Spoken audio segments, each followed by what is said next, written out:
Takže čaute, ja vás vítam pri ďalšom diele hry Minecraft.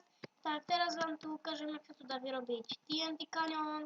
Takže budeme na to potrebovať kyblík vody, tlačítko, TNT, redstoneový opakovač, nejaký blok a redstone.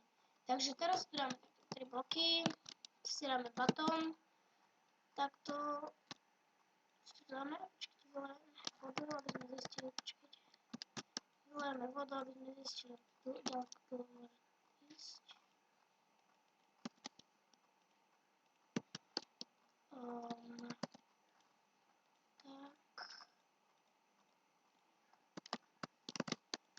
Takto si dáme.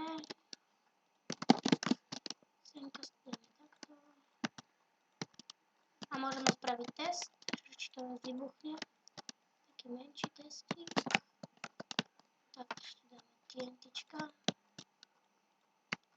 Bacha na túto vodu, aby sa vám nestratil sprievod vody, inak by tu už nebolo poháňané vodou, aby vám toto vybuchlo.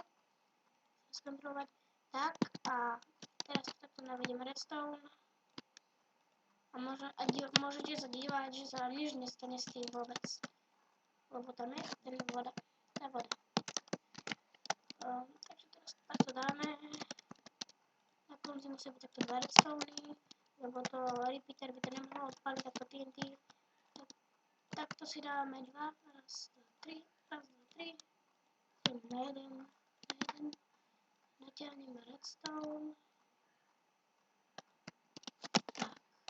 A už som skoro zabudol, ešte že som dal tie TNT, inak by to celé vybuchlo, lebo tamto není na vode. A toto musí byť skôr vypálené ako toto, lebo ono to odpalí vo vzduchu. Tak.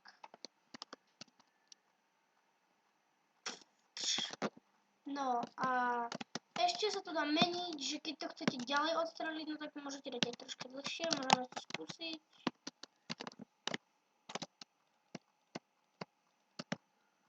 Tak.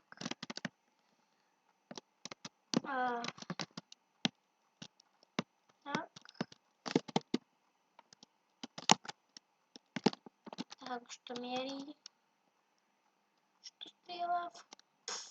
Tak, a toto je koniec dneskajšieho videa. Lúčim sa s vami, vidíme sa na budúce. Čaute!